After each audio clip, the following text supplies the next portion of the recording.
విశాఖలో జరిగిన ఇన్సిడెంట్ పై బొత్స సత్యనారాయణ వైఎస్ఆర్సీపీ నేత మీడియాతో మాట్లాడుతున్నారు. ఇప్పుడు లైవ్ చూద్దాం. అలాగే కర్నూలులో 1087 ఓట్లు ఉంటే వైసీపీ 531 గుర్తు మీద గెలిచిన ఎంపీటీసీలు ఉన్నారు, మిగతా అభ్యర్థులు ఉన్నారు. టీడీపీకి 453 ఉన్నాయి కాబట్టి అక్కడ పోటీ చేస్తాం. మిగతా దగ్గర కూడా ఇదే రేషియోలో మాకు తక్కువ ఉన్నప్పటికీ కూడా పోటీ చేయడం మంచిది కాదు, వాతావరణం కలుషితం చేయడం మంచిది కాదు. ఇప్పటికే తెలంగాణ రాష్ట్రంలో ఎమ్మెల్సీ ఎన్నికలు జరిగితే తెలుగుదేశం పార్టీ ఒక్కొక్క వేటికి 5 కోట్ల రూపాయలు ఇచ్చి వాటిని కొనడం, ఒక అనైతికమైన నీతిమాలిన కార్యక్రమాన్ని వారు చేయడం, తద్వారా ప్రజల్లో రాజకీయ పార్టీల మీద ఏహ్యభావం, చులకన భావం ఏర్పాటు అవడం.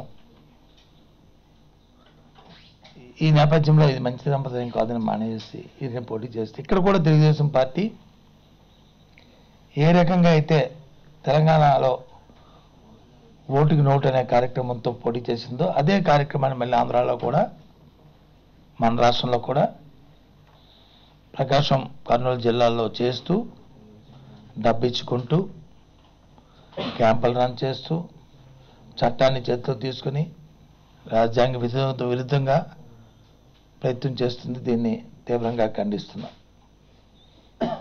3 రోజుల కిందట నెల్లూరులో జరిగిన సంఘటన చూస్తే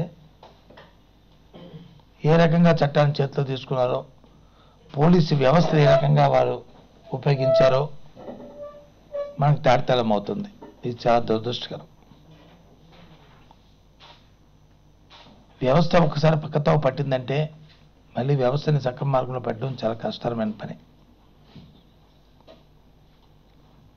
ఈ నీతిమాలిన కార్యక్రమాల కోసం, ఒక ఎమ్మెల్సీ పదవుల కోసం ఇలాంటి అనైతికమైన కార్యక్రమాలు చేయడం మంచిది కాదనే ఉద్దేశంతోనే వైఎస్ఆర్సీ పార్టీ ఈ పోటీలకు దూరంగా ఉన్నది. ఇవాళ అధికారులు కూడా ఇవాళ ఈ వేదిక నుంచి వారికి తెలియజేస్తున్నాం, మీరు వ్యవస్థలో ఉన్నారు, మీకు కొన్ని నియమాలు, నిబంధనలు ఉన్నాయి. అధికారం ఉందాని కదా అని చెప్పని చట్టానికి వ్యతిరేకంగా మీరు ప్రయత్నాలు చేస్తే ఉన్న పార్టీలు అధికారంలో శాశ్వతంగా ఉండవు. ప్రజాస్వామ్యంలో ప్రతి 5 సంవత్సరాలకి మళ్ళీ ఎన్నికలు జరుగుతుంటాయి. ప్రజలు మళ్ళీ ఆయా సందర్భాల్లో అప్పుడున్న పరిస్థితులకు ఆయా పార్టీల్ని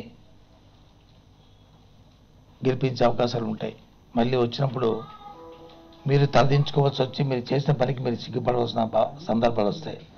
దయచేసి అధికారులు తలెత్తుకుని తిరిగేటట్లుండేదిగా ఉండండి, కానీ తలదించుకునే పరిస్థితుల్లో మాత్రం మీరు ఎవరూ కూడా ప్రయత్నాలు చేయొద్దని చెప్పని మేము కోరుతున్నాం. చట్ట ప్రకారం మీ కార్యక్రమాలు చేయండి, మాకు అభ్యంతరంలే.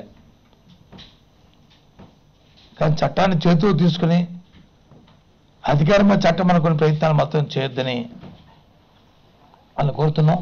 ఇవాళ తెలుగుదేశం పార్టీ పూర్తిగా నీతికి నియమాన్ని పక్కన పెట్టి రాజకీయ లబ్ధి కోసం అవినీతి కార్యక్రమాలు చేసుకుంటూ వ్యవస్థను పక్కతో పెట్టి ఇవాళ చేస్తున్న కార్యక్రమాన్ని